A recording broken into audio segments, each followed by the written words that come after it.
America ਦੇ ਵਿੱਚ ਇਹ ਪਹਿਲਾ ਰੈਫਰੈਂਡਮ ਹੈ ਔਰ ਜਿਵੇਂ ਚਾਰ ਚੁਫੇਰੇ ਹਜ਼ਾਰਾਂ ਦਾ ਇਕੱਠ ਹੈ, ਅਜੇ ਤਾਂ ਸ਼ੁਰੂਆਤ ਹੋਈ ਹੈ। 2-2 ਮੀਲ ਲੰਬੀਆਂ ਲਾਈਨਾਂ ਨੇ।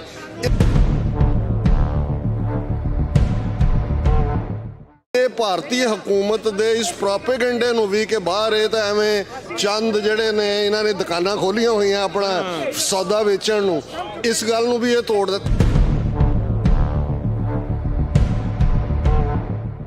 ਨੇ। ਦੱਸ ਦਿੱਤਾ ਹੈ ਕਿ ਅਮਰੀਕਨ ਸਿਟੀਜ਼ਨਸ਼ਿਪ ਦੀ ਕੀ ਵੈਲਿਊ ਹੈ ਕਿ ਇੱਕ ਸਿਟੀਜ਼ਨ ਜਿਸ ਦਾ ਪਲਾਟ ਅਜੇ ਬਣ ਰਿਹਾ ਸੀ, ਉਹਨਾਂ ਨੇ ਇੰਡੀਆ ਦੇ ਨਾਲ ਪ੍ਰੈਜ਼ੀਡੈਂਟ ਬਾਈਡਨ ਨੇ 26 ਜਨਵਰੀ ਜਾਣ ਤੋਂ ਨਾ ਕਰ ਦਿੱਤੀ।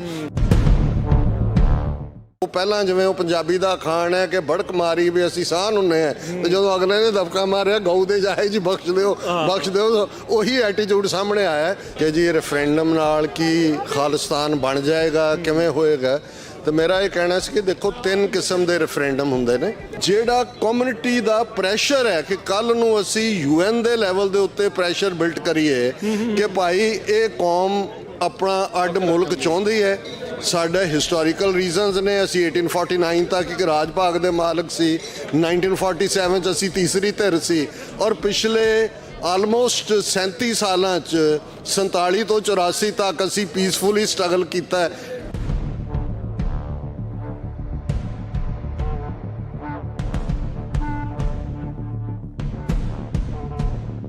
ਵਾਹਿਗੁਰੂ ਜੀ ਕਾ ਖਾਲਸਾ, ਵਾਹਿਗੁਰੂ ਜੀ ਕੀ ਫਤਿਹ। ਸੈਨ ਫਰਾਂਸਿਸਕੋ ਦੇ ਵਿੱਚ 28 ਜਨਵਰੀ ਦਾ ਜੋ ਦਿਨ, ਜਿਸ ਦਿਨ ਖਾਲਿਸਤਾਨ ਰੈਫਰੈਂਡਮ ਦੀਆਂ ਪਹਿਲੇ ਪੜਾਅ ਦੀਆਂ ਵੋਟਾਂ USA ਦੇ ਵਿੱਚ ਸ਼ੁਰੂ ਹੋਣ ਜਾ ਰਹੀਆਂ ਆ। ਕੈਲੀਫੋਰਨੀਆ ਦੀ ਫਾਈਨੈਂਸ਼ੀਅਲ ਰਾਜਧਾਨੀ ਸੈਨ ਫਰਾਂਸਿਸਕੋ ਨੂੰ ਆਖਿਆ ਜਾਂਦਾ, ਬਿਲਕੁਲ ਸਿਟੀ ਹਾਲ ਦੇ ਸਾਹਮਣੇ ਸਿਵਿਕ ਸੈਂਟਰ ਪਲਾਜ਼ਾ ਦੇ ਵਿੱਚ ਵੋਟਾਂ ਪੈਣ ਦਾ ਜਿਹੜੀ ਸ਼ੁਰੂਆਤ ਹੋ ਚੁੱਕੀ ਆ। ਆਪਣੇ ਨਾਲ ਡਾਕਟਰ ਅਮਰਜੀਤ ਸਿੰਘ ਜੀ, ਸਿੱਖ ਬੁੱਧੀਜੀਵੀ, ਸਿੱਖ ਹਿਸਟੋਰੀਅਨ, ਉਹ ਆਪਣੇ ਨਾਲ ਜੁੜੇ ਆ। ਡਾਕਟਰ ਸਾਹਿਬ ਵਾਹਿਗੁਰੂ ਜੀ ਕਾ ਖਾਲਸਾ, ਵਾਹਿਗੁਰੂ ਜੀ ਕੀ ਫਤਿਹ। ਹਾਂਜੀ ਭਾਈ ਸਾਹਿਬ, ਤੁਹਾਨੂੰ ਵੀ ਔਰ ਪੰਜਾਬੀ ਰੇਡੀਓ USA ਦੇ ਤਮਾਮ ਸਰੋਤਿਆਂ ਨੂੰ ਔਰ ਦਰਸ਼ਕਾਂ ਨੂੰ ਵੀ ਵਾਹਿਗੁਰੂ ਜੀ ਕਾ ਖਾਲਸਾ, ਵਾਹਿਗੁਰੂ ਜੀ ਕੀ ਫਤਿਹ। ਸੋ ਬੜੇ ਇੰਤਜ਼ਾਰ ਸੀ ਅੱਜ ਦੇ ਇਸ ਦਿਨ ਦਾ। ਡਾਕਟਰ ਅਮਰਜੀਤ ਸਿੰਘ ਜੀ, ਕਿੱਦਾਂ ਲੱਗ ਰਿਹਾ ਹੈ? ਦੇਖੋ, ਅੱਜ ਦਾ ਦਿਨ ਇੱਕ ਇਤਿਹਾਸਕ ਦਿਨ ਹੈ। ਇਤਿਹਾਸਕ ਇਸ ਲਈ, ਇੱਕ ਤਾਂ ਜਿਸ ਥਾਂ ਤੇ ਅਸੀਂ ਖੜੇ ਹਾਂ ਸਿਵਿਕ ਸੈਂਟਰ, ਜਿੱਥੇ ਅੱਜ ਵੋਟਾਂ ਦਾ ਆਗਾਜ਼ ਹੋਇਆ, ਇਹ ਉਹੀ ਥਾਂ ਹੈ ਜਿੱਥੇ 10 ਦਸੰਬਰ 1948 ਨੂੰ 50 ਮੁਲਕਾਂ ਦੇ ਨੁਮਾਇੰਦਿਆਂ ਨੇ ਇਕੱਠੇ ਹੋ ਕੇ UN charter of human rights ਐਲਾਨਿਆ ਸੀ। ਤੇ ਰਾਈਟ ਆਫ ਸੈਲਫ ਡਿਟਰਮੀਨੇਸ਼ਨ ਉਸ ਚਾਰਟਰ ਦਾ ਹੀ ਹਿੱਸਾ ਸੀ। ਉੱਥੇ ਹੀ ਹੋ ਰਿਹਾ ਔਰ ਉਹਦੇ ਚੋਂ ਹੀ ਫਿਰ ਜਨੀਵਾ ਪ੍ਰੋਟੋਕਾਲ ਜਾਂ ਇੰਟਰਨੈਸ਼ਨਲ ਲਾਅ ਬਣੇ। ਸੋ ਇਸ ਮੁਕਾਮ ਦੀ ਵੀ ਅਹਿਮੀਅਤ ਹੈ ਸਿਵਿਕ ਸੈਂਟਰ 'ਚ ਹੋਣਾ। ਅਮਰੀਕਾ ਦੇ ਵਿੱਚ ਇਹ ਪਹਿਲਾ ਰੈਫਰੈਂਡਮ ਹੈ ਔਰ ਕਿਉਂਕਿ 18 ਜੂਨ ਨੂੰ ਭਾਈ ਹਰਦੀਪ ਸਿੰਘ ਨਿੱਜਰ ਦਾ ਕੋਲਡ ਬਲੱਡਡ ਮਰਡਰ ਹੋਇਆ, ਤੇ ਜਿਹੜਾ ਦੁਸ਼ਮਣ ਦਾ ਇੰਟੈਂਟ ਸੀ ਕਿ ਉਹ ਇੱਕ ਖੌਫ ਪੈਦਾ ਕਰੇਗਾ, ਉਹਦਾ ਵੀ ਟੈਸਟ ਸੀ। ਹਾਲਾਂਕਿ ਸਰੀ 'ਚ 2 ਵਾਰ ਵੋਟਾਂ ਪਈਆਂ ਔਰ ਹੁਮਾ ਕੇ ਸਿੱਖ ਸੰਗਤਾਂ ਆਈਆਂ, ਔਰ ਉਸ ਲਿਹਾਜ਼ ਨਾਲ ਪਹਿਲੀ ਵਾਰ ਇੱਥੇ ਹੋਣਾ। ਔਰ ਮਿਡਨਾਈਟ ਤੋਂ ਬਾਅਦ ਜਿਵੇਂ ਚਾਰ ਚੁਫੇਰੇ ਹਜ਼ਾਰਾਂ ਦਾ ਇਕੱਠ ਹੈ, ਅਜੇ ਤਾਂ ਸ਼ੁਰੂਆਤ ਹੋਈ ਹੈ। 2-2 ਮੀਲ ਲੰਬੀਆਂ ਲਾਈਨਾਂ ਨੇ। ਇਹ ਭਾਰਤੀ ਹਕੂਮਤ ਦੇ ਇਸ ਪ੍ਰੋਪੇਗੈਂਡੇ ਨੂੰ ਵੀ ਕਿ ਬਾਹਰ ਇਹ ਤਾਂ ਐਵੇਂ ਚੰਦ ਜਿਹੜੇ ਨੇ ਇਹਨਾਂ ਨੇ ਦੁਕਾਨਾਂ ਖੋਲੀਆਂ ਹੋਈਆਂ ਆਪਣਾ ਸੌਦਾ ਵੇਚਣ ਨੂੰ, ਇਸ ਗੱਲ ਨੂੰ ਵੀ ਇਹ ਤੋੜ ਦਿੱਤਾ। ਥਰਡਲੀ, ਅਮਰੀਕਾ ਦੇ ਲਿਹਾਜ਼ ਨਾਲ ਇਹ ਬਹੁਤ ਇੰਪੋਰਟੈਂਟ ਹੈ। ਜਦੋਂ 29 ਨਵੰਬਰ ਨੂੰ ਇੰਡਾਇਕਟਮੈਂਟ ਨਿਖਿਲ ਗੁਪਤਾ ਦੇ ਖਿਲਾਫ ਫਾਈਲ ਕੀਤੀ ਗਈ, ਸੋ ਇਹ ਜ਼ਾਹਰ ਹੈ ਕਿ ਪਹਿਲੀ ਵਾਰ ਅਮਰੀਕਾ ਦੀ ਧਰਤੀ ਤੇ ਟ੍ਰਾਂਸਨੈਸ਼ਨਲ ਰਿਪਰੈਸ਼ਨ ਦਾ ਕੋਈ ਵਾਕਿਆ ਇਸ ਲੈਵਲ ਤੇ ਹੋਇਆ। ਅਮਰੀਕਨ ਏਜੰਸੀਆਂ ਵੀ ਇਹਨੂੰ ਵਾਚ ਕਰ ਰਹੀਆਂ ਕਿ ਭਾਈ ਜਿਸ ਕਾਜ਼ ਦੇ ਲਈ ਕੋਈ ਬੰਦੇ ਨੂੰ ਮਾਰਨ ਤੱਕ ਜਾ ਰਹੇ ਸੀ, ਉਹਦੀ ਗਰਾਊਂਡ ਦੇ ਉੱਤੇ ਹਮਾਇਤ ਕਿੰਨੀ ਹੈ। ਸੋ ਮੈਂ ਸਮਝਦਾ ਵੀ ਇਹ ਆਪਣੇ ਆਪ ਦੇ ਵਿੱਚ, ਜੇ ਅਸੀਂ ਮੁਲਕਾਂ ਦਾ ਟ੍ਰੈਂਡ ਦੇਖਦੇ ਹਾਂ ਜਦੋਂ ਦੁਨੀਆ ਦੇ ਵਿੱਚ ਹਮਾਇਤ ਨਿਕਲਦੀ ਹੈ, ਤੇ ਇਹ ਵੀ ਆਪਣੇ ਆਪ ਦੇ ਵਿੱਚ ਇੱਕ ਬੜੀ ਪੋਜ਼ਿਟਿਵ ਗੱਲ ਹੈ ਕਿ ਵੱਡਾ ਜਿਹੜਾ ਹੈ ਰਿਸਪੌਂਸ ਇਸ ਧਰਤੀ ਤੇ ਹੈ। ਬਾਕੀ ਉਤਸ਼ਾਹ ਹੈ, ਨਗਾਰੇ ਤੇ ਚੋਟ ਵੱਜੀ ਤੇ ਹਰ ਇੱਕ ਸਿੱਖ ਦੇ ਅੰਦਰ ਖੁਸ਼ੀ ਦੇ ਸ਼ਾਦਿਆਨੇ ਵੱਜੇ।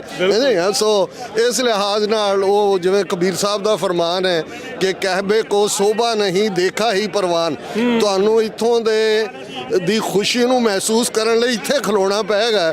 ਬਾਕੀ ਤਾਂ ਤੁਸੀਂ ਰੇਡੀਓ ਵੇਵਸ ਜਾਂ TV ਵੇਵਸ ਰਾਹੀਂ ਮਹਿਸੂਸ ਕਰ ਸਕਦੇ ਹੋ, ਪਰ ਜੋ ਇੱਥੇ ਆ ਕੇ ਬਿਲਕੁਲ ਜਿਹੜੇ ਅਜੇ ਵੀ ਦੇਖ ਰਹੇ ਆ, ਅਜੇ ਤੁਸੀਂ ਦੇਖ ਰਹੇ ਆ, ਤੇ ਆਓ ਸ਼ਾਮ ਦੇ 5 ਵਜੇ ਤੱਕ ਵੋਟਾਂ ਜਿਹੜੀਆਂ ਉਹ ਪੈਣੀਆਂ ਆ ਐਤਵਾਰ ਦੇ ਦਿਨ। ਤੇ ਡਾਕਟਰ ਸਾਹਿਬ, ਤੁਸੀਂ ਜਨੇਵਾ ਦੀ ਹਿਊਮਨ ਰਾਈਟਸ ਦੀ ਉਹ ਸਾਰੀਆਂ ਆਪਾਂ ਜਿਹੜੀਆਂ ਉਹ ਗੱਲਾਂ ਕੀਤੀਆਂ, ਇੰਡਾਈਟਮੈਂਟ ਹੋਈ ਨਿਖਿਲ ਗੁਪਤਾ ਦੀ, ਪੰਨੂ ਜਿਹੜੇ ਸਿੱਖ ਫॉर ਜਸਟਿਸ ਦੇ ਲੀਗਲ ਕਾਉਂਸਲ ਉਹਨਾਂ ਨੂੰ ਮਾਰਨ ਦੀ ਸੁਪਾਰੀ ਦਿੱਤੀ ਜਾਂਦੀ ਆ, ਉਹ ਬੰਦਾ ਫਸਦਾ ਆ।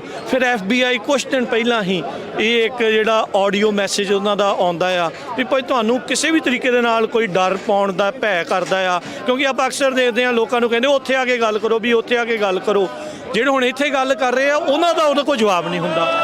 ਦੇਖੋ, ਜਦੋਂ 18 ਜੂਨ ਨੂੰ ਹਰਦੀਪ ਸਿੰਘ ਨਿੱਜਰ ਦਾ ਮਰਡਰ ਹੁੰਦਾ ਹੈ, 22 ਜੂਨ ਨੂੰ ਪ੍ਰੈਜ਼ੀਡੈਂਟ ਬਾਈਡਨ ਔਰ ਮੋਦੀ ਦੀ ਮੀਟਿੰਗ ਸੀ ਵਾਈਟ ਹਾਊਸ 'ਚ, ਔਰ ਅਸੀਂ ਪ੍ਰੋਟੈਸਟ ਕਰਕੇ ਬਾਹਰ ਨਿਕਲ ਰਹੇ ਸੀ ਜਦੋਂ ਕਿ FBI ਦੇ ਸਟੇਸ਼ਨ ਡਾਇਰੈਕਟਰ ਦੀ ਮੈਨੂੰ ਕਾਲ ਆਈ, ਕਿਉਂਕਿ ਮੈਂ ਹਰਦੀਪ ਸਿੰਘ ਨਿੱਜਰ ਦੇ ਭੋਗ ਤੇ ਜਾਣਾ ਸੀ, ਉਹਨਾਂ ਦੀ ਅੰਤਮ ਅਰਦਾਸ ਤੇ। ਉਹਨਾਂ ਨੇ ਟਰੈਵਲ ਫੋਰਬਿਡ ਕੀਤਾ ਔਰ ਉਹਨਾਂ ਤੋਂ ਬਾਅਦ ਆਲਮੋਸਟ ਸਾਡੀਆਂ 2 ਮੀਟਿੰਗਸ ਉਹਨਾਂ ਦੇ ਨਾਲ ਹੋਈਆਂ ਔਰ ਲੇਟਰ ਔਨ ਸਾਨੂੰ ਪਤਾ ਲੱਗਾ ਕਿ 1 ਦਰਜਨ ਦੇ ਲਗਭਗ ਅਮਰੀਕਾ ਦੇ ਵਿੱਚ ਹੋਰ ਵੀ ਡਿਫਰੈਂਟ ਐਕਟਿਵਿਸਟ ਨੇ ਜਿਨ੍ਹਾਂ ਨੂੰ ਇਸ ਕਿਸਮ ਦੀ ਵਾਰਨਿੰਗ ਦਿੱਤੀ ਗਈ। ਸੋ ਜ਼ਾਹਰ ਹੈ ਕਿ ਜਿਹੜੀ ਉਹਨਾਂ ਦੀ ਕਿਲਿੰਗ ਸਪਰੀ ਸੀ ਸ਼ੁਰੂ ਸੀ, ਉਹ UK 'ਚ ਅਵਤਾਰ ਸਿੰਘ ਖੰਡਾ ਕੈਮੀਕਲ ਵੈਪਨ ਨਾਲ, ਮਈ ਮਹੀਨੇ 'ਚ ਭਾਈ ਪਰਮਜੀਤ ਸਿੰਘ ਪੰਜਵੜ ਲਾਹੌਰ 'ਚ, ਕੈਨੇਡਾ 'ਚ ਫਿਰ ਗੁਰਪਤਵੰਤ ਸਿੰਘ ਪੰਨੂ ਮਰਡਰ ਪਲਾਟ ਜਿਹਨੂੰ ਕਿਹਾ ਗਿਆ ਇੱਥੇ ਸੀ। ਸੋ ਅਸੀਂ ਇਹ ਦੇਖ ਰਹੇ ਸੀ ਕਿ ਵੀ FBI ਮਹਿਜ਼ ਮੀਟਿੰਗਾਂ ਕਰਕੇ ਹੀ ਗੱਲ ਛੱਡਣ ਵਾਲੀ ਹੈ ਕਿ ਇਸ ਗੱਲ ਨੂੰ ਅੱਗੇ ਤੋਰੇਗੀ। ਸਾਡੀ ਹੋਪ ਹੋਰ ਵੀ ਬਣੀ ਜਦੋਂ ਕਿ FBI ਔਰ 5-6 ਹੋਰ ਏਜੰਸੀਜ਼ ਨੇ ਇੱਕ ਪੂਰੇ ਡੈਲੀਗੇਸ਼ਨ ਦੇ ਨਾਲ ਸਾਡੇ ਮੁਲਾਕਾਤ ਕੀਤੀ, 2 ਘੰਟੇ ਤੱਕ DC 'ਚ ਚੱਲੀ। ਔਰ ਇਹ ਜਿਹੜੀ ਲੇਟੈਸਟ FBI ਦੀ ਐਡਵਾਈਜ਼ਰੀ ਪੰਜਾਬੀ ਜ਼ਬਾਨ 'ਚ ਆਫੀਸ਼ੀਅਲ ਦੇ ਤੌਰ ਦੇ ਉੱਤੇ ਆਈ ਹੈ, ਜਿਹੜੀ ਅੱਡ-ਅੱਡ ਚੈਨਲਸ ਤੇ ਚੱਲ ਰਹੀ ਹੈ, ਇਸ ਤੋਂ ਅਸੀਂ ਐਪਰੀਸ਼ੀਏਟ ਕਰਦੇ ਹਾਂ ਕਿ ਭਾਈ ਅਮਰੀਕਾ ਨੇ ਦੱਸ ਦਿੱਤਾ ਹੈ ਕਿ ਅਮਰੀਕਨ ਸਿਟੀਜ਼ਨਸ਼ਿਪ ਦੀ ਕੀ ਵੈਲਿਊ ਹੈ, ਕਿ ਇੱਕ ਸਿਟੀਜ਼ਨ ਜਿਸ ਦਾ ਪਲਾਟ ਅਜੇ ਬਣ ਰਿਹਾ ਸੀ, ਉਹਨਾਂ ਨੇ ਇੰਡੀਆ ਦੇ ਨਾਲ ਪ੍ਰੈਜ਼ੀਡੈਂਟ ਬਾਈਡਨ ਨੇ 26 ਜਨਵਰੀ ਜਾਣ ਤੋਂ ਨਾ ਕਰ ਦਿੱਤੀ। ਔਰ ਇਹਨਾਂ 29 ਨਵੰਬਰ ਤੋਂ ਹੁਣ ਤੱਕ FBI head, national security adviser, ਇਹਨਾਂ ਦੀਆਂ ਕਿੰਨੀਆਂ ਏਜੰਸੀਆਂ ਦੇ ਹੈਡ ਇੰਡੀਆ ਦੇ ਵਿੱਚ ਗਏ ਨੇ ਉਹਨਾਂ ਨੂੰ ਦੱਸਣ ਦੇ ਲਈ ਕਿ ਭਾਈ ਕਰੋ। ਔਰ ਨਿਖਲ ਗੁਪਤਾ ਉਹਦੀ ਤਾਂ ਡੋਲੀ ਤੁਰਨੀ ਵਾਲੀ ਹੈ ਚੈੱਕ ਰਿਪਬਲਿਕ ਤੋਂ, ਉਹ ਅਸੀਂ ਇੰਤਜ਼ਾਰ ਹਾਂ। ਸੋ ਉਹ ਅਮਰੀਕਾ ਦੀ ਜੁਡੀਸ਼ਰੀ ਦਾ ਵੀ ਅਸੀਂ ਦੇਖਾਂਗੇ ਕਿ ਜਦੋਂ ਕੇਸ ਟ੍ਰਾਇਲ ਦੇ ਵਿੱਚ ਜਾਂਦਾ ਹੈ। ਪਰ ਅਸੀਂ ਹਾਈਲੀ ਐਪਰੀਸ਼ੀਏਟ ਕਰਦੇ ਹਾਂ FBI ਦੇ ਐਡਮਿਨਿਸਟ੍ਰੇਸ਼ਨ ਨੂੰ ਔਰ ਜਿਨ੍ਹਾਂ ਨੇ ਵੀ ਇਸ ਦੇ ਲਈ ਕੰਮ ਕੀਤਾ ਹੈ। ਇਹ ਨਹੀਂ ਹੈ ਕਿ we all of A sudden ਹੁੰਦਾ, ਜਿਹੜੇ ਸਿੱਖ ਐਕਟਿਵਿਸਟ ਬਿਹਾਈਂਡ ਰਹਿ ਕੇ ਕੰਮ ਕਰ ਰਹੇ ਨੇ, ਕਿਉਂਕਿ ਇਹਦੇ ਨਾਲ 2 ਮੈਸੇਜ ਗਏ ਨੇ। ਇੱਕ ਤਾਂ ਕਿ ਸਿੱਖ ਲਾਈਵਸ ਮੈਟਰ ਹੈ ਜੀ, ਔਰ ਇਹ ਮੈਸੇਜ ਬੜਾ ਜ਼ਰੂਰੀ ਸੀ। ਸੈਕੰਡਲੀ, ਇੰਡੀਅਨ ਸਿਸਟਮ ਜੇ ਉਹਨਾਂ ਦਾ ਇਹ ਕੋਵਰਟ ਆਪਰੇਸ਼ਨ ਅਨਮਾਸਕ ਹੋਇਆ ਤੇ ਅੱਗੋਂ ਹੱਥ ਪਾਉਣ ਤੋਂ ਪਹਿਲਾਂ ਉਹ ਦੇਖਣਗੇ ਕਿ ਵੀ ਆਰ ਬੀਇੰਗ ਵਾਚਡ। ਸੋ ਅਸੀਂ FBI ਦੇ ਸ਼ੁਕਰਗੁਜ਼ਾਰ ਹਾਂ ਕਿ ਉਹਨਾਂ ਨੇ ਪੰਜਾਬੀ ਜ਼ਬਾਨ ਦੇ ਵਿੱਚ ਇਹ ਐਡਵਰਟਾਈਜ਼ਮੈਂਟ ਵੀ ਦਿੱਤੀ ਔਰ ਆਲਰੇਡੀ 1-800 ਨੰਬਰ ਹੈ ਜਿਹਦੇ ਥੱਲੇ ਕੋਈ ਵੀ ਜਿਹੜਾ ਹੈ ਉਹ ਦੱਸ ਸਕਦਾ ਜੀ। ਬਿਲਕੁਲ। ਸੋ ਟ੍ਰਾਂਸਨੈਸ਼ਨਲ ਰਿਪਰੈਸ਼ਨ ਦੇ ਬਾਰੇ ਉਹਨਾਂ ਨੇ 5-6 ਪੁਆਇੰਟ ਜਿਹੜੇ ਦੱਸੇ ਆ, ਉਹ ਆਪਾਂ ਪਹਿਲਾਂ ਵੀ ਪ੍ਰੋਗਰਾਮ ਕੀਤਾ ਸੀ, ਉਹਦੇ ਵਿੱਚ ਆਪਾਂ ਸਾਰਾ ਕੁਝ ਜਾਣਕਾਰੀ ਦਿੱਤੀ ਕਿਹੜੀ ਆਉਂਦੀ ਆ। ਹੁਣ ਲੇਟੈਸਟ ਖਬਰ ਡਾਕਟਰ ਸਾਹਿਬ ਇੱਕ ਇਹ ਵੀ ਆਈ ਆ, ਕੈਨੇਡਾ ਹੁਣ ਇਹ ਕਹਿ ਰਿਹਾ ਵੀ ਭਾਰਤ ਹੁਣ ਜਿਹੜਾ ਭਾਈ ਨਿੱਜਰ ਹੁਣਾਂ ਦੇ ਕਤਲ ਦੇ ਮਾਮਲੇ ਵਿੱਚ ਸਾਥ ਦੇਣਾ ਸ਼ੁਰੂ ਕਰ ਰਿਹਾ। ਪਹਿਲਾਂ ਬੜੇ ਬਗਲਾਹਟ 'ਚ ਪੱਟ ਨੂੰ ਥਾਪੀਆਂ ਮਾਰਦੇ ਸੀ, ਸਬਮਰੀਨ ਘੱਲ ਦਾਂਗੇ, ਇਹ ਕਰ ਦਾਂਗੇ, ਉਹ ਕਰ ਦਾਂਗੇ, ਹੁਣ ਗੋਡੇ ਵੀ ਲੱਗ ਗਏ ਉਹਨਾਂ ਦੇ। ਦੇਖੋ, ਜੋਰਡੀ ਥਾਮਸਨ ਉਹਨੇ 35 ਸਾਲ ਸਰਵ ਕੀਤਾ ਹੈ ਕੈਨੇਡਾ 'ਚ।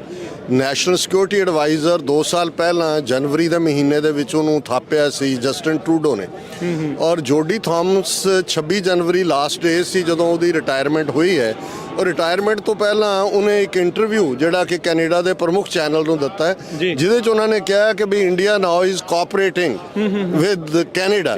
ਸੋ ਅਸੀਂ ਸਮਝਦੇ ਹਾਂ ਕਿ ਵੀ ਉਹ ਪਹਿਲਾਂ ਜਿਵੇਂ ਉਹ ਪੰਜਾਬੀ ਦਾ ਅਖਾਣ ਹੈ ਕਿ ਬੜਕ ਮਾਰੀ ਵੀ ਅਸੀਂ ਸਾਹ ਹੁੰਨੇ ਆ, ਤੇ ਜਦੋਂ ਅਗਲੇ ਨੇ ਦਬਕਾ ਮਾਰਿਆ ਗਊ ਦੇ ਜਾਏ ਜੀ ਬਖਸ਼ ਦਿਓ, ਉਹੀ ਐਟੀਟਿਊਡ ਸਾਹਮਣੇ ਆਇਆ। ਸੋ ਅਸੀਂ ਹੋਪ ਕਰਦੇ ਹਾਂ ਕਿ RCMP ਬਹੁਤ ਜਲਦੀ ਅਰੈਸਟ ਕਰੇਗੀ ਜਿਹੜੇ ਉਹਦੇ 'ਚ ਕਨਵਿਕਟ। ਔਰ ਟ੍ਰਾਇਲਸ ਨੂੰ ਉੱਥੋਂ ਵਾਲੇ ਨੂੰ ਵੀ ਔਰ ਨਿਖਲ ਗੁਪਤੇ ਵਾਲੇ ਨੂੰ ਵੀ ਅਸੀਂ ਬੜਾ ਕਲੋਜ਼ਲੀ ਵਾਚ ਕਰ ਰਹੇ ਹਾਂ। ਪਰ ਅਸੀਂ ਜਸਟਿਨ ਟਰੂਡੋ ਨੂੰ ਐਡਮਾਇਰ ਕਰਦੇ ਹਾਂ ਕਿ 18 ਸਤੰਬਰ ਨੂੰ ਜਦੋਂ ਉਹਨਾਂ ਨੇ ਕੈਨੇਡੀਅਨ ਪਾਰਲੀਮੈਂਟ 'ਚ ਇੰਕਸ਼ਾਫ ਕੀਤਾ, ਠੀਕ 3 ਮਹੀਨੇ ਬਾਅਦ, ਜੂਨ ਤੋਂ ਸਤੰਬਰ ਤੱਕ ਦੀ ਵਿੰਡੋ 'ਚ ਜੋਰਡੀ ਥਾਮਸ 3 ਵਾਰ ਇੰਡੀਆ ਗਈ, national security advisor Ajit Doval ਨਾਲ ਵੀ, ਦਿਨਕਰ ਗੁਪਤਾ ਨਾਲ ਵੀ, ਦੂਜੇ ਵੀ, ਲੇਕਿਨ ਉਹਨਾਂ ਦੀ ਕੋਆਪਰੇਸ਼ਨ ਨਹੀਂ ਸੀ।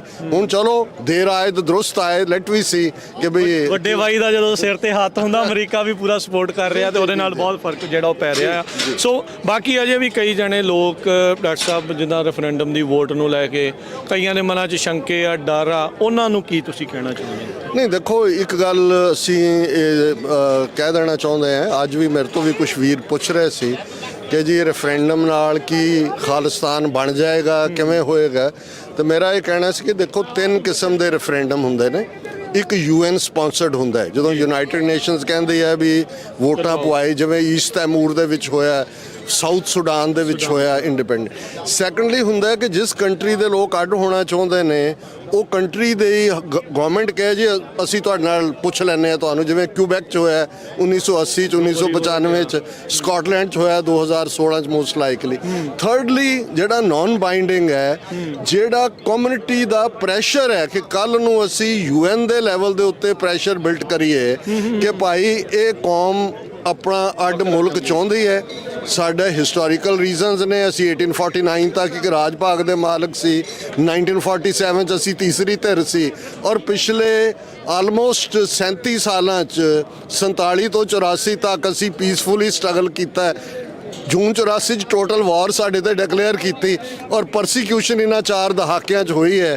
ਔਰ ਸਾਡੇ ਅੱਡ genocide physical, statistical, historical, economical Punjab 'ਚ ਚੱਲ ਰਹੇ ਨੇ, ਔਰ ਅਸੀਂ ਤਾਂ ਟਰਾਂਸਨੈਸ਼ਨਲ ਰਿਪਰੈਸ਼ਨ ਦਾ ਵੀ ਸ਼ਿਕਾਰ ਹੈ।